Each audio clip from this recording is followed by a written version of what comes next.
मेरे अजीज दोस्तों और बुजुर्गों, इस्लाम हमको ऐसे मिला है, अगर तुम डर जाओगे किसी के मारने से, अगर तुम खौफ खा जाओगे किसी के बोलने से, याद रखो डर और खौफ तुम्हारे करीब नहीं आ सकता।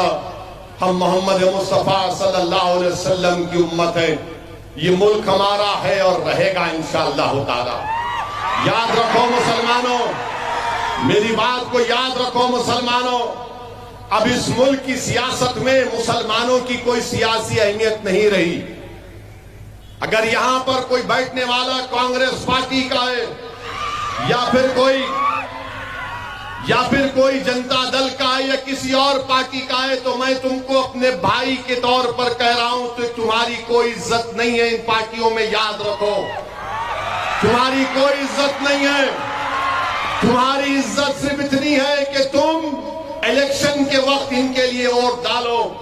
आज जब जुल्म हो रहा है कोई मुंह नहीं खोलता, कोई मुंह नहीं खोलता है। ये बाज़ाब्ता मुसलमानों को इनविजिबल करती है कि मुसलमान अब कोई पॉलिटिकल पार्टी के साथ नहीं ठहरेगा। मैं मुबारकबाद देता हूं भारत के प्रधानमंत्री श्री नरेंद्र मोदी को कि आपने 8 साल में, तंजिया तौर पर कह रहा हूं, आपने 8 साल में भारत की राजनीति को ऐसा कर दिया कि अब सेकुलर पार्टी मुसलमान को बाजू खड़ा करने से डरती है। मगर याद रखो, क्या तुमको सियासी पार्टी की जरूरत है या तुमको अल्लाह की जरूरत है? क्या तुमको रसूलुल्लाह सल्लल्लाहु अलैहि वसल्लम की गुलामी की जरूरत है या इन नाकारा लोगों की गुलामी की जरूरत है? तो फिर आप उसका कैसे काम करेंगे? अगर आप ये समझेंगे कि नहीं नहीं ये है ना, अरे कोई नहीं है तुम्हारा, याद रखो तुम मेरा साथ मत दो, मुझे कोई परवाह नहीं है। मैं दीवानों की तरह लड़ता रहूंगा जब तक अल्लाह जिंदा रखा, लड़ता रहूंगा। मैं तो अल्लाह से यही दुआ करता हूं जो फारूक आजम ने दुआ की कि या अल्लाह अगर मौत आए तो शहीद की मौत असदुद्दीन ओवैसी को आए। मैं मौत से नहीं डरता। मगर मेरी इस बात को ज़हन नशीन कर लो मुसलमानों कि भारत की राजनीति में अब तुम्हारी कोई अहमियत नहीं है। तुम्हारी अहमियत कब होगी? जब तुम एक सियासी ताकत बनोगे। कैसी ताकत बनोगे? जब तुम वोट लोगे।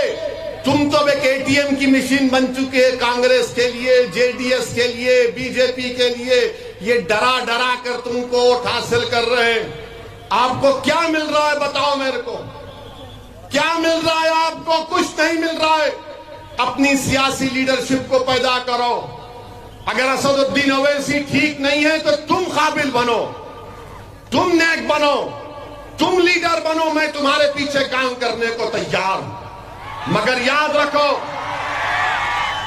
याद रखो मेरी इस बात को, नौजवानों, बुजुर्गों, मेरी इज्जतदार मां और बहनों, बिल्किस बानो को तुम क्या जवाब दोगे? क्या बिल्किस बानो तुम्हारी बेटी नहीं है जिसकी अस्मत रेजी 11 लोग करते हैं? 3 साल की बेटी को उसके सामने मार देते हैं और उसके कातिलों को बीजेपी छोड़ देती है, तो कोई सेकुलर पार्टी उसकी मजम्मत करने तैयार नहीं, कोई तैयार नहीं है। मेरे अजीज दोस्तों और बुजुर्गों, ये मुल्क अंबेडकर का मुल्क है।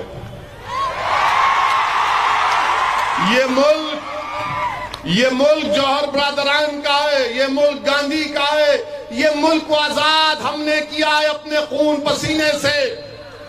इस मुल्क को अंग्रेजों से आजाद मुसलमानों ने सबसे ज्यादा कुर्बानी दी। उस वक्त ना आरएसएस थी ना भाजपा थी। ये सब के सब तो बाद में आए। मगर याद रखो, ये मुल्क को आजाद अल्लामा फजल खैराबादी की कुर्बानी से हुआ। महमूदुल हसन की कुर्बानी से इस मुल्क को आजादी मिली। हुसैन अहमद मदनी की कुर्बानी से इस मुल्क को आजादी मिली।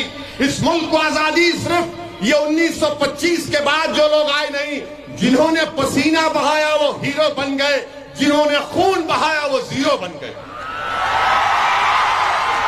तो जिन्होंने खून बहाया उनको जिंदा रखो, और जिंदा रखने का तरीका यह है कि तुम मुत्तहिद हो जाओ।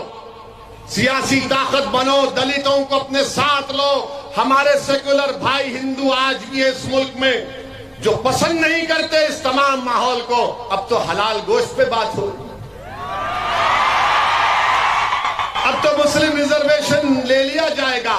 हम कर्नाटका के चीफ मिनिस्टर से इतना बोलेंगे, सीएम साहब आप कर्नाटका के मुसलमानों का रिजर्वेशन छोड़ो, आपकी पार्टी में जो कमीशन मिल रहा है उसको खत्म करो,